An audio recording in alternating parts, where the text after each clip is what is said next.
तो दोस्तों आज हम आपके लिए एक नई वीडियो लेके आए जिसमें कि हम आपको ये समझेंगे कि कौन-कौन चीज़ों का आपको ध्यान रखना है एक प्लॉट को लेते समय। तो आइए चलिए इस वीडियो को हम लोग शुरू करते हैं। तो सबसे पहले जिस चीज़ का हमको ध्यान रखना है कि हमारा जो प्लॉट का शेप होना चाहिए, वास्तु के हिसाब से कैसा होना चाहिए। जैसे कि आपको पता होगा कि जो हमारा वास्तु होता है वो इसलिए होता है कि ताकि हम लोग घर ले रहे हैं तो उसके अंदर हमारे घर में सुख समृद्धि आए, हमारा सब कुछ अच्छे से बने। तो उसका एक विश्वास होता है लोगों के अंदर। तो उसके हिसाब से देखते हैं, तो उसके हिसाब से जो सबसे अच्छे हमारे माने जाते हैं वो स्क्वायर शेप हो गए या रेक्टेंगुलर शेप हो गए। इनको सबसे अच्छा माना जाता है कि आपको ये अगर शेप में आपने घर लिया तो 2 चीज़ होती हैं। एक तो आपका वास्तु के हिसाब से भी अच्छा, दूसरा इसके अंदर आप जब घर का प्लॉट की कटिंग करके अपने और कमरे वगैरह निकालते हैं ड्राइंग के लिए, तो इसमें आपको बहुत अच्छे से सबके लिए स्पेस मिल जाए। जैसे कि आप अगली स्लाइड में देख सकते हैं। अब इसमें देखिए जिसमें कि हमने वो निकाल रखा है, एक स्क्वायर प्लॉट का निकाल रखा है। तो इसमें देखिए कितने अच्छे से एक बेडरूम भी निकल आया है, एक स्टोर भी निकल आया है, फिर उसके बाद एक टॉयलेट भी निकल आया। अब यहाँ आप दूसरे उसमें देखिए जो कि अनइवन शेप में है। तो यहाँ पे पार्किंग के लिए देखिए ये आदमी जाके सीधा फिर ऐसे टेढ़ा बनाना पड़ रहा है। फिर उसके बाद देखिए बाथरूम का भी एक सीधा ना आके इधर से कट गया, तो इधर जो भी चीज़ प्लेस होगी तो ये कोना आपका फँसेगा। फिर उसके बाद आपका बेडरूम एक पूरा सीधा गया, उसके बाद फिर एक ये कोना कट गया। तो इसमें क्या होता है, जगह जो होती है वो पूरी तरीके से यूटिलाइज़ नहीं हो पाती है। जैसे कि अब ये वाली जगह देखिए, ये वाली जगह ऐसे छोड़नी पड़ रही है इनको। तो यहाँ ओटीएस एक ठीक-ठाक देख सकते हैं स्टोर बन सकता है, लेकिन इनको ये जगह छोड़नी पड़ी। तो इस चीज़ की वजह से हम लोग शेप के ऊपर बहुत ध्यान देते हैं। फिर इसके बाद ये होता है कि कौन-कौन, अगर मान लीजिए आपको इर्रेगुलर भी लेना है, मान लीजिए आपको नहीं मिला, इर्रेगुलर लेना है, तो इर्रेगुलर में गौमुखी प्लॉट को अच्छा माना जाता है। गौमुखी प्लॉट क्या होता है, जिसका कि आगे की तरफ से थोड़ा-सा मतलब आगे की तरफ से डायमेंशन कम होता है, पीछे की तरफ में आप बढ़ेंगे तो उसकी जो लंबाई होती है वो ज़्यादा होता है, उसको गौमुखी कहते हैं। अच्छा, शेरमुखी अगर आपको मान लीजिए कमर्शियल का इस्तेमाल करना, कमर्शियल के लिए आपको दुकान या उसके लिए ले रहे हैं, तो आपके लिए जो शेरमुखी होता है, यानी कि आगे में ज़्यादा चौड़ा, पीछे में जाके कम चौड़ा, तो उस तरीके का आप प्लॉट ले सकते हैं। अब तो ये चीज़ है। और कौन-कौन से शेप का आपको नहीं लेना चाहिए, जैसे कि आपको देखिए एल शेप का plot, triangular plot, circular plot हो गया, सेमी सर्कुलर प्लॉट और ओवल प्लॉट, इनको नहीं लेना चाहिए। इसको आप बचिए इसको लेने से।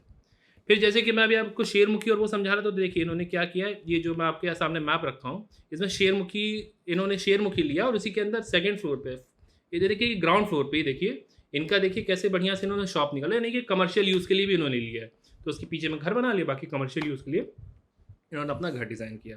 चलिए अब अगले पॉइंट पे आते हैं कि आपके प्लॉट का साइज़ क्या होना चाहिए।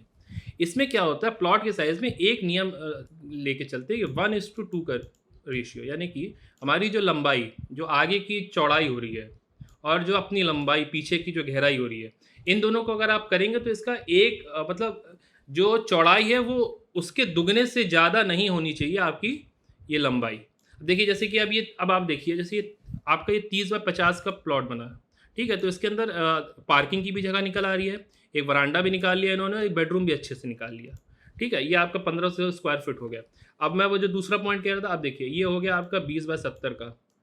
अब 20 बाय 70 यानी कि 20 का अगर आप 3 गुना करेंगे तो 60 आता है, तो यानी कि उससे भी एक 1:2 से भी ज़्यादा। तो अब इसमें देखिए इनको क्या मुश्किल से एक पार्किंग की जगह मिल रही है, फिर एक बेडरूम और रेल के डिब्बे की तरह हो गया, एक के पीछे एक चीज़ है, फिर एक गली दी, फिर एक बेडरूम, फिर एक और बेडरूम आ गया। तो यहाँ देखिए, यहाँ एक के बाद एक लिविंग बेडरूम सब दिया, बेडरूम भी एक साथ 2-2 किचन वगैरह दे पाए। तो मेरा कहने का मतलब ये है कि अगर आप ज़्यादा गहरा प्लॉट ले लेंगे तो आपको रेल के डिब्बे की तरह हो जाएगा, एक के बाद एक, तो आपको प्रॉपर जगह नहीं मिलेगी डिज़ाइनिंग। तो ऐसा आप अवॉइड करिए कि आप ऐसे कॉन्फ़िगरेशन में अगर आप ले रहे हैं तो। फिर उसके बाद देखा जाता है सॉइल की प्रॉपर्टीज़ क्या-क्या होनी चाहिए। अपने लिए जो सबसे अच्छी सॉइल्स जो होती है, सैंडी सॉइल या रॉकी सॉइल, ये क्या होती हैं? अच्छा, जो पहाड़ पे जैसे अपने को एक रॉकी मतलब जो एक पत्थर की सरफेस मिलती है, वो तो सबसे अच्छी होती है प्लॉट बनाने के लिए, प्लॉट के लिए। लेकिन आप मान लीजिए आप हमारी तरह लैंड पे यहाँ रह रहे हैं, प्लेन्स में रह रहे हैं, वहाँ पे क्या होता है कि अपने को सबसे अच्छी जो सैंड और उसकी मिक्स होती है लोमी सॉइल, जिसके अंदर पानी ना तो टिके और वो आराम से अगर पानी भरे भी तो नीचे चला जाता है। तो उस तरीके की जो सॉइल होती है वो सबसे अच्छी होती है, क्योंकि क्या होता है उसके ना बैठने की चांस रहती है और उसकी कॉम्पैक्शन भी अच्छी होती है। अच्छा, कहीं आपको अगर क्ले वाली सॉइल मिल रही है, जैसे ब्लैक कॉटन सॉइल हो गई या रेड क्ले सॉइल हो गई, ये अपनी रेड क्ले सॉइल जो हो गई, तो इसमें क्या होता है कि ये जैसे पानी इसके अंदर पड़ता है तो ये फैलती है और जैसे ही आपका पानी सूख जाता है फिर सिकुड़ती है। तो इसकी वजह से क्या होता है, आपके घर के अंदर क्रैक्स आने के चांस रहते हैं। जैसे कि आप यहाँ देख सकते हैं, अलग अलग तरीके से आपका घर में जब होता है तो आपका घर के अंदर क्रैक होता है। तो इसके लिए आपको फिर अलग से उस अलग-अलग इंजीनियरिंग के फिर मेथड्स होते हैं, रीम पाइल करना पड़ता है या और गहरी आपको बनानी पड़ती है फुटिंग, तो उसमें आपका खर्चा बढ़ जाएगा। तो इसीलिए जब भी आप एक जगह कहीं घर लें तो वहाँ पे एक ध्यान रखिए कि कौन से तरीके की आपको मिट्टी मिल रही है, वहाँ पता कर लें। अच्छा, एक चीज़ और होती है कि आप कोई भी ऐसी जगह पे ना लें जहाँ पे पहले से पता चला वो तालाब का कोई बेड रहा हो या कुछ उससे क्या होता है कि जब वहाँ पे मतलब मिट्टी कायदे से बैठी नहीं होती है ना, तब आप उसके अंदर आना तो उसके बैठने का चांस बढ़ जाते हैं और जब वो मिट्टी बैठती है तो इस तरीके से क्रैक हो जाता है। हो सकता है वो आपकी सैंडी सॉइल हो, ऐसा नहीं है, लेकिन वो कई दिनों से चूंकि वो उसका पानी भरा हुआ, तो जब आप उसके बाद दबाव डलता है बिल्डिंग का तो बैठना चालू होते हैं। तो एक बार उसका कॉम्पैक्शन का भी देखना चाहिए उसको। अब अगला हम बात करते हैं लेवल ऑफ लैंड की। अब आप जैसे यहाँ पे देख सकते हैं जो अपना लैंड का लेवल है पूरा अनइवन है। तो अगर आपका लैंड एक लेवल में नहीं होगा तो उसमें समय अगर आप प्लॉट लेते हो तो क्या होता है, आपको एक जेसीबी या कुछ चलाना पड़ेगा जिससे कि आप लेवल करें। उससे क्या होता है, आपका खर्चा बैठेगा। अच्छा, दूसरी वाली इमेज में क्या है, इसमें आप देखिए ये सड़क का लेवल ये जा रहा है और प्लॉट इनका ये देखिए, ये इनका पेडेस्ट्रियल निकला तो कितने नीचे में रहा होगा। तो क्या होता है, आपको रोड के लेवल से ऐसा प्लॉट है, रोड के लेवल या रोड के लेवल से ऊंचे में उसका लेवल हो, पता चला आपने बहुत ज़्यादा डाउन ले लिया तो आपको ये पूरी मिट्टी भरवानी पड़ेगी ऐसे। और मिट्टी भरवाने का जो खर्चा होता है ये बहुत ज़्यादा आपको पड़ जाएगा। तो इस खर्चे से बचने के लिए आप ये देख लें कि आपका जो प्लॉट का लेवल है वो आपके रोड के लेवल के बराबर हो या उससे थोड़ा ऊंचा ही हो, उससे नीचे ना हो। और दूसरी चीज़, वो लैंड जो है एकदम सपाट लेवल हो, ये चीज़ का थोड़ा ध्यान रखिएगा। अगला क्या होता है, ground water level. Ground water level के अंदर क्या देखना होता है, आजकल क्या होता है ज़्यादातर लोग जो होते हैं नीचे से ही पानी निकालते हैं। तो उसमें क्या होता है, ग्राउंड वाटर लेवल 100 फीट के आसपास, 50 फीट में भी अगर है तो वो आपके लिए अच्छा है। लेकिन अगर ग्राउंड वाटर लेवल मान लीजिए किसी जगह 4 या 5 फीट पे ही हो जा रहा है, तो आपने मान लीजिए आपने अपने घर की जो है, या आपका वो हो गया, फिर इसी लेवल पे पानी है पूरा और आपने यहाँ पे खुदाई की, आपको पता चला कि जो है 3-4 फुट पे पानी निकला है। तो अब यहाँ जब आप खोदेंगे तो पानी भर जाएगा, फिर आप पता चलेगा इसको पानी को निकलवाएंगे, और जब पानी निकालने में आप खर्चा करेंगे तो आपका जो है वो तो एक्स्ट्रा खर्चा बैठ गया। और दूसरा क्या होता है, मान लीजिए ग्राउंड वाटर लेवल बहुत तेज़ी से उस जगह में कम हो रहा है, आप पता करेंगे तो आपको पता चल जाएगा। तो क्या होता है कि जो नीचे की मिट्टी खोखली हो जाती है, तो ये जो पानी सारा भरा है ये सारा पानी तो खाली हो गया, तो अब मिट्टी सारी कॉम्पैक्ट होगी, मतलब वो वजन से बैठेगी तो आपका जो घर होगा उसको थोड़ा क्रैक होने की चांस होगी। जब वो क्रैक होगा तो फिर वो बाद में दिक्कत देगा। तो ऐसी जगह लीजिए जहाँ पे ग्राउंड वाटर लेवल को 50-100 फीट ऐसे में मिल जाए, तो वो आपके लिए सबसे अच्छा रहेगा। फिर उसके बाद ये देखते हैं अगल बगल का जो आपका ड्रेनेज है, मतलब जो अगल बगल में पानी आता है वो कहाँ जाता है। पता चला आपका जो प्लॉट है वो सब जगह से नीचे में हो रखा है, पता चला उसके अंदर ऐसे पानी जम रहा है, तो पता चला आप कल को घर तो बना लें, घर के आगे पानी ही लगा हुआ है, तो कोई फ़ायदा ही नहीं हुआ ऐसा घर लेने का। पता चला आपने घर तो बना लिया, अच्छा सा प्लॉट ले लिया, अच्छा घर बना लिया, और घर के सामने जब बारिश हो रही है या कुछ हो रहा है तो इस तरीके से आपके घर के सामने पानी भर जा रहा है। तो इसमें क्या होगा, आपके घर मतलब सब आपके लिए दिक्कत होगी। तो इसलिए ऐसी जगह लेना चाहिए घर जहाँ से जो है पानी अच्छे से निकल जा रहा, बारिश हो चाहे अगल बगल का कोई मान लीजिए पानी आता हो तो वहाँ ना जमे। ये सबसे ज़्यादा, तो जैसे कि आप इसमें देख सकते हैं कि इन्होंने जैसे घर बनाया, पानी सारा का सारा बाहर निकल गया, ये पानी कुछ हुआ तो नीचे चला गया। पानी उन जगहों पे घर की जहाँ पे है वहाँ नहीं रुकना चाहिए। तो ये आपको अगल बगल की एरिया से एक बार देखना है कि आपका प्लॉट ऐसा तो नहीं नीचे हो रखा है, ये चीज़ पे आप ध्यान रखिए। अच्छा, अगला क्या, ये तो बेसिक हो गया कि आप जहाँ भी ले रहे हैं तो वहाँ पे आपको ये इंश्योर, मतलब आपको वहाँ पे ये पक्का करना है कि वहाँ पे आपको सीवर की लाइन मिले, वाटर सप्लाई मतलब कि पानी का सप्लाई और ड्रिंकिंग वाटर, और घर के जो यूज़ के लिए वो पानी की लाइन हो, और आपकी इलेक्ट्रिसिटी की लाइन वहाँ जा रही हो। ये देखिए इलेक्ट्रिसिटी की लाइन के लिए आपको खंभे मिल जाएंगे, वाटर आपका है कि नहीं उसके लिए टंकी मिल जाएगी, और ड्रेनेज के लिए आपको ड्रेनेज के पाइप वगैरह सब डले मिल जाएंगे। तो ये चीज़ आपको जो भी मान लीजिए आप किसी प्रॉपर्टी वाले से ले रहे हो या जिस भी सरकारी उसमें ले रहे हो, तो आपको पता करना चाहिए। क्या होता है कि मान लीजिए आपने घर ले लिया कल को, फिर उसके बाद आपके यहाँ लाइन ही ना, पता चला घर तो आपका आलीशान बन गया लेकिन फिर पता चला आपको वहाँ पे लाइट ही नहीं आ रही है, तो उस चक्कर में क्या होगा, फिर आपको अलग से खर्चा करना पड़ेगा कि आप अलग से लाइन लगवा रहे हो, सब करवा। पानी साफ़ नहीं आ रहा, पानी की दिक्कत होगी तो आपको रहना वहाँ पे, तो पानी के लिए फिर आप पता चला आप गर्मी के मौसम में दिक्कत होने, फिर आप टैंकर से मंगवाओगे जैसे कि आजकल टीवी में देखना पड़ता है। सीवर की लाइन नहीं है, पता चला खुले में सीवर जा रहा है, तो सारी गंदगी वहीं फैलेगी, सारे मच्छर आएंगे, डेंगू वेंगू भी होता है उससे फिर। तो इससे बचने के लिए आप ये इंश्योर करिए कि आपकी जगह पे सब कुछ ये सब अवेलेबल है। अगली बात आते हैं रोड कनेक्टिविटी। अच्छा, रोड कनेक्टिविटी बहुत ज़रूरी चीज़ हो जाती है।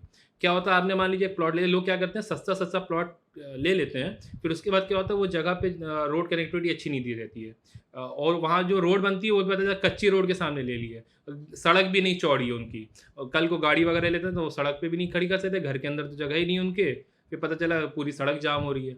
उसके बाद क्या होता है, अगर आपने कच्ची सड़क पे ले लिया, कच्ची सड़क पे तो पता चला बारिश वारिश है, पूरा कीचड़ कीचड़ है, कोई मतलब नहीं है। तो इससे अच्छा है कि आप ऐसी जगह पे लें जहाँ को 15 से 20 फीट कम से कम मिनिमम चौड़ी सड़क मिले।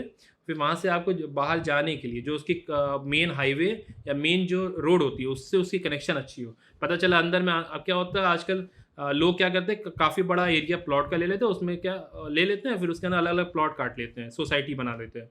उसमें क्या होता है, रोड कनेक्टिविटी नहीं होती, आपका प्लॉट पता चला कहीं बीच में पड़ा, आपको किसी दूसरी जगह से घूम के जाना पड़ रहा। तो ऐसी जगह में कोई मतलब नहीं होता लेने का। तो रोड कनेक्टिविटी का आपको बहुत ध्यान देना चाहिए। अच्छा, जहाँ पे आप लें तो आप ये इंश्योर करें कि वहाँ से बेसिक एमिनिटीज़ 15 से 20 मिनट की दूरी में ज़रूर हो। किसी को कोई दिक्कत हुई तो हॉस्पिटल बगल में हो, आपके बच्चे रहेंगे तो बच्चों के लिए भी आपका स्कूल वगैरह पास में हो। आपको मान लीजिए घर बनाने के सामान लेना, तो आपको मार्केट वगैरह जो भी मटेरियल वगैरह वो 1 किलोमीटर के अंदर ही मिल जाएगा, तो आपकी जो क्या कहते हैं, जो आने का ट्रांसपोर्टेशन कॉस्टिंग है वो कम पड़ेगी। फिर आपको अगल बगल में आपके जो है, अगर बस स्टैंड, एयरपोर्ट तो चलिए कोई बात नहीं, बस स्टैंड और आपका मेट्रो स्टेशन और बाकी जो रेलवे स्टेशन वो पास में हो 10-15 किलोमीटर के अंदर में, तो आपको कहीं से भी आना जाना है तो उसके लिए दिक्कत नहीं है। पब्लिक ट्रांसपोर्ट की फैसिलिटी वहाँ पे अगल बगल में उसके स्टॉप मिले, तो ये क्या होगा, आपका रहना उसके लिए अच्छा हो जाएगा। पता चला आपने कि दूर, अभी आजकल क्या हो रहा है, जो हाईवे एक्सपैंड हो रहा है, लोग क्या करते हैं, दूर दराज में ले लेते हैं प्लॉट, सस्ते मिलते हैं। फिर बाद में क्या होता है, पता चला 10-15 साल बाद वहाँ हाईवे की लाइन हो गई कैंसिल, हाईवे नहीं बना। फिर उसके बाद क्या होता है, दूर दूर से फिर गाड़ी खरीदनी पड़ती है, दूर दूर जाना पड़ता है उनको। उसमें क्या होता है, पेट्रोल का खर्चा बैठता है, अलग अलग खर्चे बैठते हैं। तो इससे अच्छा है कि आप ऐसी जगह लें जो कि आपका थोड़ा सा पास में, जिसके अगल बगल आपको सारी फैसिलिटी मिल जाए। नेबरहुड फैसिलिटी, अब इसमें क्या होता है, अगल बगल में अब जैसे आजकल बच्चे हो गए, थोड़े अपने बूढ़े बुजुर्ग होते हैं, तो उनको सुबह शाम टहलने के लिए एक पार्क मिल जाए। आपको कुछ फंक्शन करना, उसके लिए आपको कम्युनिटी हॉल अगल बगल मिल जाए, मॉल वगैरह मिल जाए, जैसे कुछ आपको खरीदना वो जैसे मैंने पहले पॉइंट में, तो मॉल वगैरह मिल जाए, तो उसमें कई सारी चीज़ें होती हैं। अब आपने मान लीजिए गाड़ी लिया, आपने गाड़ी ले ली, गाड़ी के लिए पेट्रोल भराने के लिए आपको 15 किलोमीटर 10 किलोमीटर दूर जाना पड़ा, तो मतलब चला जितने का आपने पेट्रोल भरा उतने से ज़्यादा का तो आपका खर्चा हो गया। तो अगल बगल में पेट्रोल वगैरह, पेट्रोल पंप वगैरह मिल जाए, तो ये सब चीज़ों का भी जो आप एरिया में लिए उसमें आप ध्यान रखिए। अगला आता है locality and development of society. अच्छा, इसमें क्या होता है कि जैसे आप जिस जगह ले रहे हैं, तो वहाँ पे आपको एक चीज़ देखनी कि आप जिस एक, हर आदमी का एक स्टैंडर्ड होता है, ठीक है। तो आप अपने जैसे, मतलब जैसे आप डॉक्टर हैं, तो डॉक्टर आप देखेंगे, डॉक्टरों के बीच में घर लेता है। कोई लॉयर होता है तो अगल बगल में उनको उस तरीके से और बाकी जैसे भी रिलीजन वाले होते हैं, जैसे मुस्लिम होते हैं वो अपने उसमें लेते हैं, हिंदू होते हैं अपनी कम्युनिटी। तो कम्युनिटी आप जहाँ भी लें, आपके सोशल ऑर्डर के हिसाब से हो जगह, तो वो आपके लिए अच्छा रहता है। पता चला आप वहाँ पे अलग हो गए, फिर आपसे कोई बात नहीं कर रहा हो, तो वो फिर अच्छा नहीं रहता है। तो उस हिसाब से आप देखिए जिस भी जगह पे आप ले रहे हो उस जगह का ध्यान। और दूसरा क्या है, वहाँ पे एक चीज़ का और ध्यान रखिए कि आगे चल के वो जगह डेवलप होगी कि नहीं होगी। पता चला आपने आज तो ले लिया, लेकिन आपको ये भी सोचना है कि आज से 10-15 साल बाद वहाँ पे डेवलपमेंट हो रहा है कि नहीं। पता चला आपने कहीं दूर दराज में ले लिया सस्ते के चक्कर में, वहाँ पे किसी और ने लिया ही नहीं, और लिया नहीं तो आप वहीं अलग थलग आपका घर पड़ा। इससे क्या होता है, सिक्योरिटी की भी दिक्कत हो जाती है, और फिर बाद में आपको कनेक्टिविटी की भी दिक्कत होगी। तो ये सारी चीज़ें मिली जुली हैं, जो मैं पहले के पॉइंट बना, अभी ये सारी चीज़ें मिली जुली हैं। तो आपको इस चीज़ का ध्यान रखना है कि आप जहाँ पे भी लें, फ्यूचर में वहाँ पे ग्रोथ हो, आपका अगल बगल में स्कूल बन जाए, फैमिली और आए, और बिजनेस वगैरह, तो आपके भी काम करेंगे तो आपके लिए भी अच्छा होगा। तो उस चीज़ का आपको एक ध्यान रखना। और कहाँ कहाँ नहीं लेना चाहिए, एक तो मार्केट के बीचों बीच नहीं लेना चाहिए घर। पता चला हल्ला गुल्ला, अगल बगल में मार्केट है, हल्ला गुल्ला ही मच रहा, आप सो ही नहीं पा रहे चैन की नींद। फिर एक होता है कि आप कूड़े के ढेर के पास, कई लोग तो सस्ते के चलो बगल में एक पब्लिक कूड़े का ढेर है, वहाँ क्या होता है, सब जितने भी जानवर हैं वहाँ के लोट लपेट रहे हैं। आजकल क्या जंगली जानवरों का, ये जंगली कुत्तों का भी चला, बच्चों के हमला का, वो ऐसी जगहों पे रहते हैं। वो और भी चीज़ें होती हैं वहाँ पे। और फिर आप फैक्ट्री के बगल में मत लीजिए, फैक्ट्री के बगल में आप लेंगे तो पता चला वहाँ पे पोल्यूशन सारा फैल रहा है, वो सारा पानी जो है आपकी सप्लाई में छोड़ दे रहे हैं, तो वो आपके बीमार होने की वो करता है। अब जो इससे आप शमशान घाट या ऐसे बरियल ग्राउंड जो होते हैं जहाँ भी होता है, वहाँ पे भी लेना अच्छा नहीं माना जाता है, क्योंकि फिर अगल बगल में सब रोज़ कुछ ना कुछ हो ही रहा, फिर तो आप समझ ही सकते हैं उसका क्या होता है। तो इस चीज़ के लिए आप वहाँ पे मत लीजिए। रेलवे एक होता है, रेलवे ट्रैक के बगल में भी नहीं लेना चाहिए। पता चला रेलवे ट्रैक के बगल में दे ना, रेलवे की कंपन से वो बाहर में आपका पूरा घर हिल रहा है, तो उसकी वजह से क्या होता है, क्रैक आना स्टार्ट हो जाता है, तो उसके बगल में भी लेना अवॉइड करिए। अच्छा, आखिरी पॉइंट क्या है हमारा, लीगल चेक। अभी लीगल चेक में क्या है, आपको जो भी प्रॉपर्टी ले रहे हैं इसका आपको ये देखना है कि उसका जो टाइटल है, मतलब उसका जो भी आदमी आपको प्लॉट बेच रहा है उसका लैंड यूज़ जो होता है वो एग्रीकल्चरल तो नहीं है, मतलब वो बेचने के लायक है कि नहीं। फिर उसके अंदर आपको उसकी एनओसी देखनी चाहिए। उसके अंदर आपको ये भी देखना चाहिए कि वो जो बंदा बेच रहा है ऐसा नहीं दूसरों की प्रॉपर्टी पे कब्जा करके बेचे दे रहा है, सरकारी ज़मीन पे तो नहीं कब्जा करके बेचे दे रहा है। और इसका सबसे अच्छा बचने का तरीका होता है कि कोई भी आप ऐसी प्लॉट या वो खरीदिए तो आपका जो लोकल का लोकल अथॉरिटी नगर निगम, तो उससे अप्रूव्ड होना चाहिए वो प्लान उसका। इससे क्या फ़ायदा रहता है कि आपको लोन मिलने में भी आसानी हो जाती है। जो भी हमारे नेशनलाइज बैंक होते हैं वो अगर अप्रूव प्रॉपर्टी रहती है किसी भी अपनी एजेंसी की, जैसे कि हमारे यहाँ लखनऊ में रहता है तो लखनऊ डेवलपमेंट अथॉरिटी हो गया, अगर आप गाजियाबाद में गाजिया डेवलपमेंट अथॉरिटी होती है, अलग अलग जो वहाँ की नगर निगम होती हैं, डेवलपमेंट अथॉरिटी होती है, उसका अप्रूव अगर आप लेते हैं तो उस पर आपको लोन का मिलने के भी आसानी हो जाता है। दूसरा आपके पास अप्रूव मैप मिल जाता है। इससे क्या रहता है कि आपको पता रहता है कि हाँ वो ज़मीन आप ही की है और किसी की तो ऐसा नहीं कि कब्जा करके कोई और बेचे दे रहा है। तो ये सब चीज़ का आपको वहाँ पे बहुत ज़्यादा उस समय ध्यान रहे। वकील को ज़रूर हायर कर लीजिए जो कि आपका ये सारे डॉक्यूमेंट चेक कर लेने। पता चला आपने आज ले लिया, कल कोई और आके कह रहा है कि भैया ये तुम्हारी ज़मीन दी, फिर आपका पैसा भी चला गया, फिर आप कोर्ट कचहरी करेंगे, क्या फ़ायदा, कोई मतलब नहीं। चलिए ठीक है, ये सारी चीज़ों का आप ध्यान रखेंगे। जो जो मैंने पॉइंट बना, हो सकता है कुछ मेरे से मिस हो गया हो तो उनको भी देख लीजिएगा। और इन सारे पॉइंट का मेरे हिसाब से अगर आप ध्यान रखेंगे तो आप एक अच्छा प्लॉट ले पाएंगे और उसके बाद अपना घर अच्छे से बना पाएंगे। चलिए शुक्रिया, और आपको ये मेरी वीडियो अच्छी लगी हो तो ज़रूर बताइएगा। फिर आप हमारे चैनल को लाइक एंड सब्सक्राइब जरूर करिए, तो इससे हमको बहुत मदद मिलती है। शुक्रिया।